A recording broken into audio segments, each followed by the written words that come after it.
Ladies and gentlemen, boys and girls, children of all ages, this is Hopeful Chewbacca back at the Church of Chewbacca, and today we're going to rank the Team Affinity Face of the Franchise cards in the AL East. The 5 teams that comprise the AL East are the Baltimore Orioles, the Boston Red Sox, the New York Yankees, the Tampa Bay Rays, and the Toronto Blue Jays.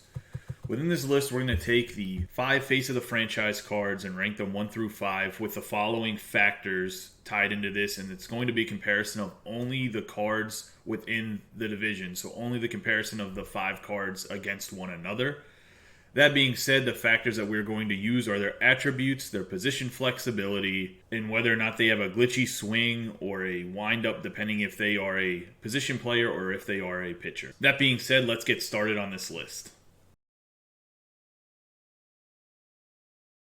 So at number 5, we have Vladimir Guerrero Jr., the third baseman from the Toronto Blue Jays. He can play a secondary position of first base. As you can see, he has diamond hitting and silver fielding. This card right here is a decent card. However, if you guys played MLB The Show 19 last year, by this time in the game, Vlad Guerrero had a card that was much nastier than this card is when he had his prospects card. That being said, you can look at his card. He has 89 contact versus righties, 78 power versus righties, 67 contact versus lefties, 76 power versus lefties with 82 vision. So his vision rating is actually pretty good. His power numbers aren't as strong as you would like him to be for a power hitting third baseman. However, they're not terrible. He is going to hit you some dingers, especially when you square the ball up. That being said, let's go look at his fielding. His fielding is 62 fielding, 89 arm, 75 accuracy, and a 61 reaction. So at third base with that low reaction at 61, it's really not that impressive, even though he does have a cannon with 89 arm strength. I just don't think defensively this card's very impressive, which is partially the reason why he's landing at number 5 on this list. He also is very slow at 37 speed. Let's go to his quirks. His quirks, the only one he has is Bomber. That means he is going to hit you some home runs. So if you're looking for a bat off the bench, he might be okay for circumstance like that. However, I just feel like there's better options within the AL East for these Face of the Franchise cards, which is why I got him coming in at number 5.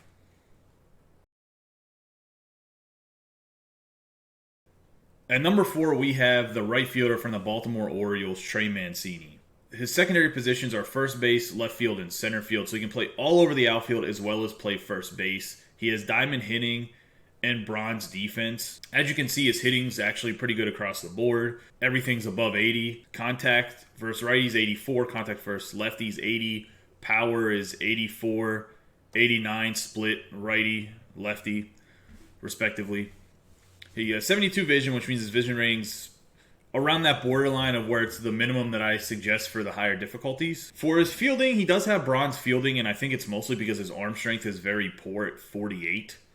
He also isn't the fastest at 43 speed. However, he does have decent fielding at 74, reaction and fielding. I will say that he might be defensively might be better suited at first base just because he doesn't need to use his arm as much at first base. That being said, his hitting numbers and his attributes I do think are better than the Vlad Guerrero Jr. we just went over, which allows him to actually be a better bench bat than Guerrero would be, which is why he gets one ranking above Guerrero on this list. As well as they have the same secondary position, and Trey Mancini can play the whole outfield if needed. Let's look at Mancini's quirks. His quirks are bomber and hitting machine, so he has the 2 hitting quirks that are pretty important for getting base hits and hitting home runs. I just think this card overall probably isn't the best option to put anywhere in the field. He's somebody you would use more as a bench bat.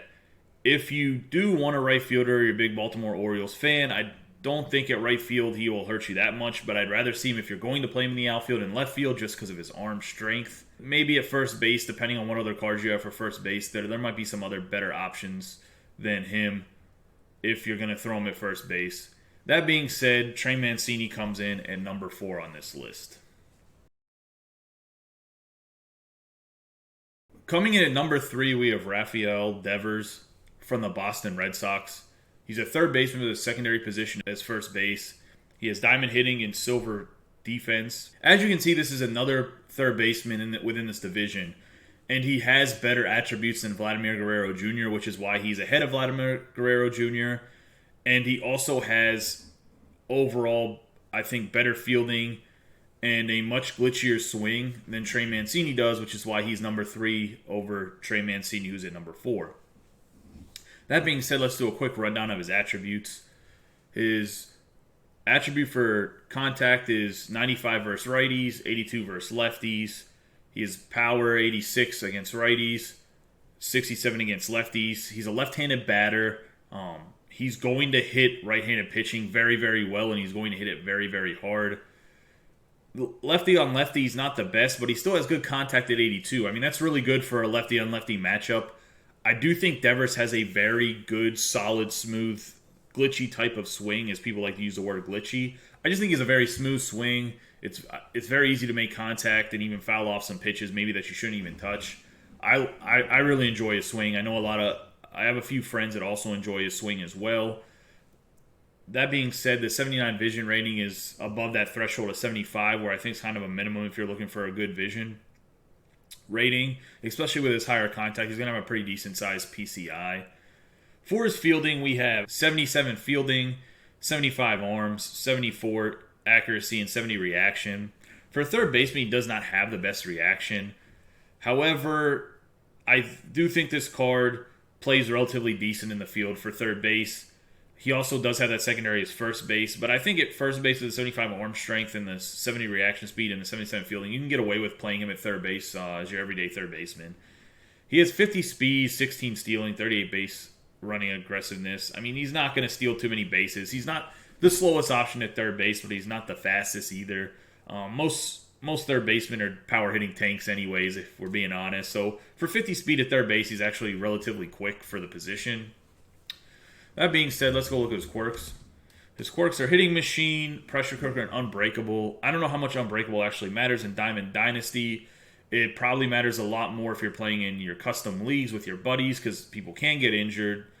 Note on that, just don't dive around like a moron if you're playing custom leagues with your buddies and your guy gets hurt, because that's just silly. Anyways, with pressure cooker, means he's going to hit better with guys in running and scoring position. He does have hitting machine, which means he's going to excel at getting base hits. He does have a lot of pop versus righties. Not the best lefty on lefty type of matchup for him, but I mean, not a lot of left-handed hitters are great lefty on lefty. He has above average numbers for that typical matchup. That being said, I really do think this Rafael Devers card is a pretty decent card and somebody you might want to look into if you need a third baseman.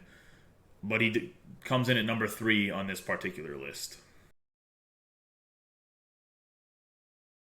At number 2 on this list, we have Blake Snell, the Tampa Bay Rays starting pitcher. He is left-handed, and he has a cannon when it comes to being on the mound. As you can see, he's a 4-pitch pitcher. He throws a 4-seam fastball, a curveball, a changeup, and a slider. So he has a pretty good 4-pitch repertoire. He throws his 4-seam fastball 96 miles an hour. It'll touch anywhere up to maybe 99 miles an hour, depending on how hard you're throwing it, depending on what type of pitching you're using.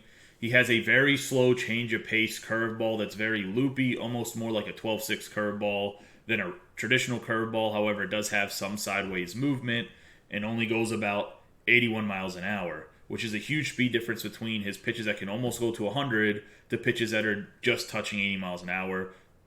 20 mile per hour speed difference is very big for pitching, especially in this game.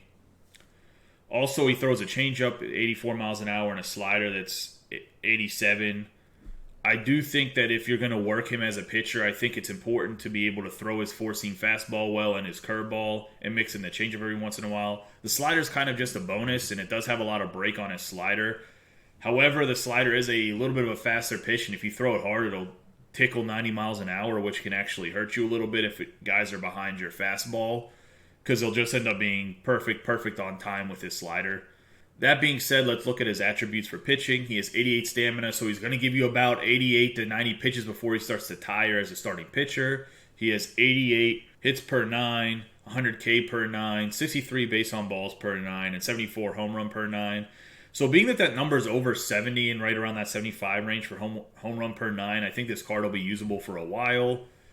His control, he does have some control issues, as you can see with the 52 control. So you're going to have to make sure that you're hitting your spots. He might hang some pitches on you that you wouldn't expect him to hang, which might hurt you in the game. But it's just like the Shohei Ohtani we went over in one of the other parts of this series.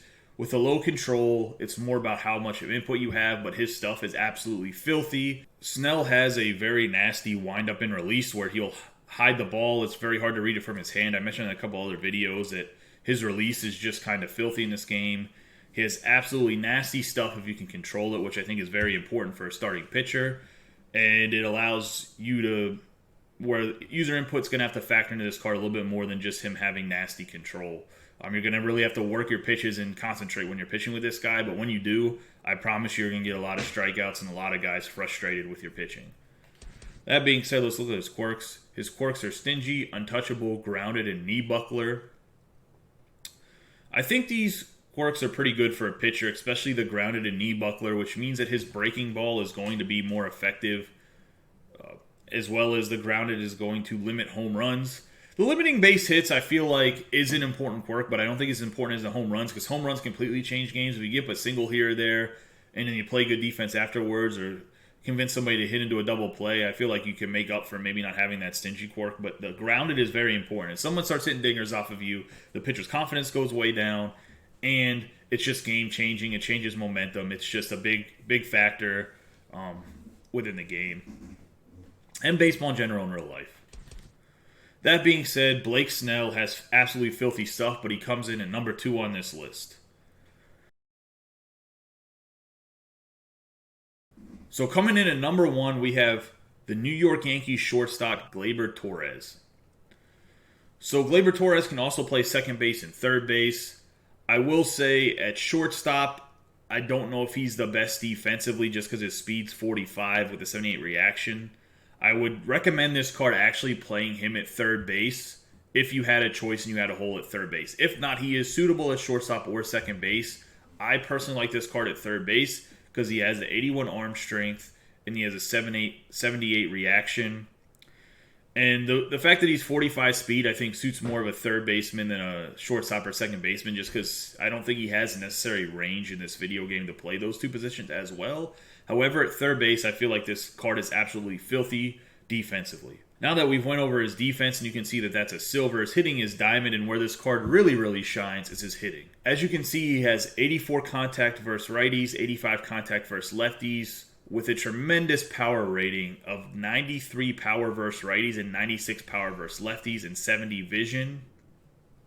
Which means with his high contact and the vision being over 70, his PCI is not going to be that small, and he has a tremendous amount of power. 90 plus power from both sides is absolutely ridiculous. He's a right-handed bat, so you're going to get maybe every once in a while the righty-on-righty matchup might be a little bit hard to deal with if some people have some good breaking pitches and stuff. So you're going to have to be a little bit patient. But he's absolutely going to crush right or left-handed pitching if you square the ball up. And the ball's going to go a long way. I think he has an absolute filthy swing. It's pretty nice, quick, short, and condensed. It's not very loopy at all. As well with his contact and power ratings, I just feel like this card is absolutely filthy at the plate. That being said, let's go look at his quirks. His quirks are hitting machine and bomber, as well as pressure cooker. So runners in scoring position, he's going to hit the ball better. He's going to hit you home runs, and he's going to get you base hits. I think this should be pretty much most people's starting third baseman or somewhere in their lineup as a starter in the infield, whether you have to put him at shortstop, second base. Like I said, I prefer third base personally. However, I think this card is an absolute must-play in anybody's starting lineup currently in the game. And I think he's one of the best of the face of the franchise cards overall. And that's why Gleyber Torres lands number 1 on this list of the 1 through 5 rankings of the AL East. With that being said, let's do a quick review and recap of the rankings. At number 5, we had the third baseman from the Toronto Blue Jays, Vlad Guerrero. Might be a pretty decent power hitting bat off the bench. I wouldn't really recommend playing him in the field, especially with some of the other options you have within this division. Coming in at number 4, we have the Baltimore Orioles right fielder, Trey Mancini. Not the fastest outfielder, not the best arm. However, he does have pretty good hitting stats, so he might be somebody you want to think about picking up and putting on your bench as a hitter, right-handed bat. Then at number 3, we have Rafael Devers, who has a lefty, plays third base for the Baltimore Red Sox. He has a pretty glitchy swing, has some good power numbers versus right-handed batting, and I believe that he might be a good bench bat for a right-handed pitching if you want to get a lefty up. However, within the division, when you have an option to Gleyber Torres, he just comes in at number 3 on the list. Coming in at number 2 is Blake Snell, the hard-throwing left-handed pitcher from the Tampa Bay Rays. Has a filthy release, is a great power pitcher with a really nasty curveball that's nice and slow, give you that nice change of pace for pitching. He has a little bit wild when it comes to his control, but I think he could be in your rotation for a long time to come. He's one of the better power pitching lefties in the game right now. And coming in at number 1, we have Gleyber Torres, whose primary position is shortstop for the New York Yankees, right-handed batter.